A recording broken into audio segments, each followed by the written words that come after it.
Rosa Méziane. Moi, j'ai un petit peu peur de toutes ces informations et de toutes ces prospections. En fait, dans le futur, on va dire, je pense que les Français commencent à ne plus rien y comprendre. On commence à parler de 4e dose alors qu'on est déjà en train d'essayer de convaincre les gens de faire leur 3e dose. Et je crois qu'il faut arrêter de continuellement, en fait, se comparer à ce que font d'autres pays étrangers. Il y a des moments où il faut le faire. L'histoire montre qu'on est toujours dans la lignée. Hein. J'entends. Sauf que les crises n'ont pas été gérées de la même manière. Les comportements des populations ne sont pas les mêmes.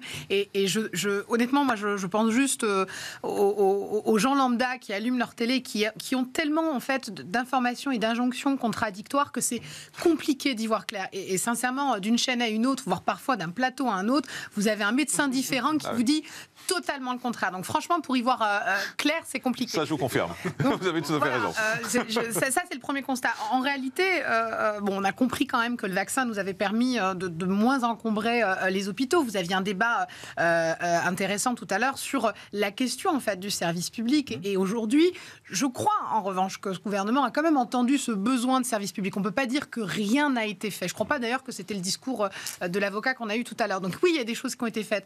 Mais encore une fois, on a passé des décennies en fait à avoir une vision comptable de nos services publics, à ne pas renouveler en fait les moyens humains, que ce soit les policiers, que ce soit les soignants. Et donc, Emmanuel Macron n'a pas de baguette magique. Il ne peut pas, en un quinquennat, remplacer en fait toute une philosophie qui allait vers des économies dans des services qui sont essentiels. Et donc, la crise des Gilets jaunes nous a appris quelque chose, c'est qu'aujourd'hui, les Français avaient besoin de plus de services publics. Ok, très bien. Moi, ce qui me dérange, c'est qu'on n'a pas encore fait le résultat de ces grands débats, ces millions de propositions qu'on a eues de par les Français. Je pense qu'elles sont dans un placard, je ne suis pas sûr qu'elles en sortent un jour. Et pourtant, il y avait un site internet. On avait même digitalisé la question. Non, mais vous imaginez ces gens qui sont allés dans des mairies, apporter leur contribution.